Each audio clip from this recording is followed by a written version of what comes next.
ప్రస్తుతం ఉన్న జగన్ పరిపాలన ఎలా ఉందనుకుంటున్నారు? అసలు బాగా ఎందుకని? ఏం చేసేది బాగుంటుంది. యువతకు ఏమని లేవు, రైతుని పట్టించుకోవాలా. ఇవాళ రైతు వ్యవసాయం చేయాలంటే దర్శనం చచ్చిపోతున్నాడు. రైతు వ్యవసాయం చేయాలంటే రైతు అంటే దేని గురించి అసలు అంటే ఏం పట్టించుకోలేదని? రైతుకి దిక్కుదా దారి లేదు, కొనుగోలు లేదు.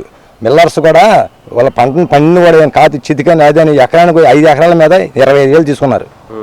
అసలు లైట్ పాయింది మన వాన తుఫాన్ దెబ్బకి. ఒక్క ఎమ్మెల్యే కానీ ఎవడు పట్టించుకోవాలి. ప్రతిపక్షంలో చింతనేని ప్రభాకర్ మాత్రం వచ్చాడు, చూసుకున్నాడు.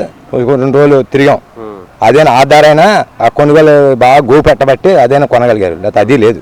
మరి మీకు ఇక్కడ స్థానిక ఎమ్మెల్యే అబ్బాయి చౌదరి కదా, అంటే చింతమనేని చూసినా కానీ అబ్బాయి చౌదరి అసలు రాలేదా, పట్టించుకోలేదా? అబ్బాయి చౌదరి అయినా ఎప్పుడు 5 ఏళ్ళ కింద వచ్చాడు ఎలక్షన్ ముందు ఆ తింటి తిరుగుతానికి. ఏదో ఒక్కసారి అందుకే అదే ఆ రాజశేఖర్ గాలి మీద గెలవగలిగాను, లేకపోతే చింతన ప్రభాకర్ గెలవలేడు కూడా, అవకాశమే లేదు అక్కడ.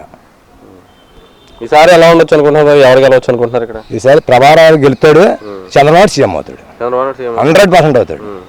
అంటే దెందులూరులో చింతమనేనికి ఎలా ఉండొచ్చు అంటే మెజారిటీ కానీ లేదంటే గెలిచే పరిస్థితులు కానీ? అంటే అబ్బాయి చౌదరిని కొట్టి పంచాయతీకి వచ్చి ఒక మండలం తర్వాత ఒక పంచాయతీకి వచ్చి 1,500 దగ్గర 2,000 లోపల వస్తాయి పంచాయతీ నిమిత్తంగా. తెలుగుదేశానికి మెజార్టీ ఒక ఊళ్ళో పంచాయతీ, ఇది మేజర్ పంచాయతీ, ఇది 11,000 చిల్లర ఉంటుంది. ఇది మొత్తం ఏదైనా కానీ 2,000 లోపల వస్తుంది. మెజార్టీ పెడతాం ఒక పంచాయతీకి మాత్రం, వన్ సైడ్ ఎలక్షన్.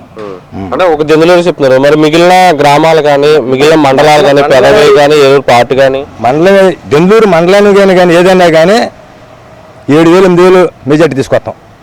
మండలం ఒక మండలానికి ఆయన అంతా 17,000 చిల్లర 17,400తో గెలిచాడు. ఈయన 20,000 చూపెడతాం, 25,000 ధీమాగా చూపెడతాం. ఇంక 25,000 అంటే దేనికి అంతలా చూపిస్తారన్నారా? అంటే దేని గురించి? దేనికి అంతలేదంట, అంత ముందు ఇంట్లో 3 ఓట్లే ఇంట్లో ఉన్నాయి, లేదా 2 ఓట్లు ఉన్నాయి. ఇప్పుడు 2 ఓట్లు 4 ఓట్లు అయినాయి. ఎందుకంటే పిల్లల వయసు వస్తుంది, అందరికీ ఓట్లు వచ్చేసినాయి. దాని మీద మెజార్టీ ఆ రకంగా చూపెట్టగలం. ఇప్పుడు 200 ఓట్లు ఒక పేటలో 200 ఓట్లు ఉంటే ఇప్పుడు ఆటోమేటిక్గా 270 280 ఓట్లు పెరిగినాయి. ఈ ఓట్లన్నీ 10గా తెలుగుదేశానికి. మరి అబ్బాయి చౌదరి ఎక్కువగా కానీ డబ్బులు పంచగలిగితే కనుక అబ్బాయి చౌదరి గెలిచే అవకాశాలు ఏమైనా ఉంటాయా? లేదు డబ్బులు తీసుకున్నా చింతమనేని వస్తాడా? డబ్బులు తీసుకుంటారు. ఆనాడు చంద్రబాబు నాయుడు గారు కూడా పశువు కుంక మీద 10,000 ఇచ్చాడు. వీళ్ళు ఏం చేశారు, ఈ ఒక్కసారి కదా ఈయన ఎత్తి ఇలాగే తీసి మళ్ళీ రాలేక అని ఒక్కసారి అవకాశం వచ్చినందుకే రాష్ట్రాన్ని నాశనం చేసి వదిలేశాడు. ఒక రోడ్డు లేదు, ఒక చేలోకి వెళ్ళినాం, ఎక్కడికి వెళ్ళినాం, అన్నిటికి లంచమే. నూనె ప్యాకెట్ అంతా, అంతకుముందు నూనె ప్యాకెట్ అంతా, కరెంటు బిల్లు కనీసం 7-8 సార్లు పెంచేశాడు.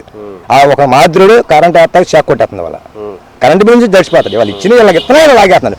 నేను బ్యాంక్ షాప్ ఉంది, ఇవాళ బ్యాంక్ బ్లాక్ కొంటున్నారు. 9కి 8:30 షాప్ అన్నాడు, దాన్ని 9కి క్లోజ్ చేస్తారు. అది అక్కడి నుంచి వేరే చోటుకి వెళ్తుంది. అది కొనాలంటే అంతకుముందు 60 రూపాయల బాటిల్ 250, ఇప్పుడు బ్లాక్ కొనాలంటే అక్కడైతే 200, బ్లాక్ కొంటే 200. ఈ 250 కూడా అది ఆల్ జేబులోకి పడతాయి.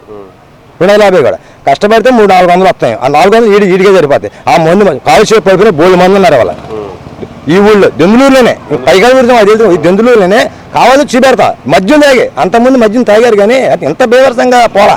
చెక్కింగ్ ఉంది, ఒక చెక్కింగ్ లేదు. ఆన్లైన్ ఒక షెల్తో కొడతాం లేదు, డబ్బే క్యాష్ ఎవడతాడండి. ఒక 10 కూర కొనాలన్నా కూడా ఆన్లైన్ ఇది వస్తుంది. మోడీ డిజిటల్ ఇండియా అని పెట్టిన తర్వాత కూడా ఒక స్కానర్ కూడా ఒక వైన్ షాప్ దగ్గర కూడా లేకపోవడం అంటే ఆయన జగన్ దేని గురించి అలా పెట్టారనుకుంటున్నారు? ఆయన కేసుల కోసం అండి. మేము కేసుల కోసం ఏం గట్టి కామంటే వేసేస్తాడేమో, కేసుల కోసమే. లేకపోతే ఆయన పరిపాలన వస్తాడంటే ఏం తెలియని పరిపాలన. ఇట్లా గాల్లో ఆటోమేటిక్ వచ్చినాయి తప్ప ఒక్కొక్క అందుట్లో ఆ రోజు దీంట్లో కూడా కొంత ఈ నియమంలో తేడా ఉంది.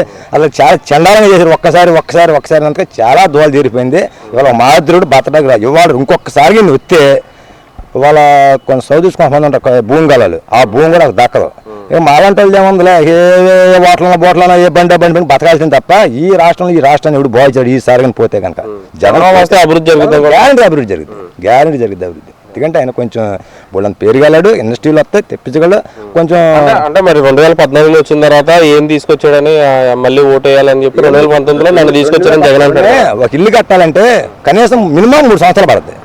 ఏమీ లేదు, వివరించారు రాష్ట్రాన్ని. దాని మీద బస్సు మీద ప్రయాణం చేయలేదు. ఎట్ట ఏదో రకంగా డెవలప్మెంట్ చేయడు. అమరావతి ఉంది, అమరావతి భూములు సంపాదించాడు, అమరావతి లైన్లో పెట్టాడు, పోలవరం 70% వచ్చేసాడు. ఇంకేం చేయలేదు. ఇంకా ఎలాగని చూస్తాడు. అసలు అప్పులోనే ఉంది, దాన్ని అట్ట లాగలిగాడు. ఇది వచ్చాడు ఉన్నది మొత్తం నాశనం చేసాడు.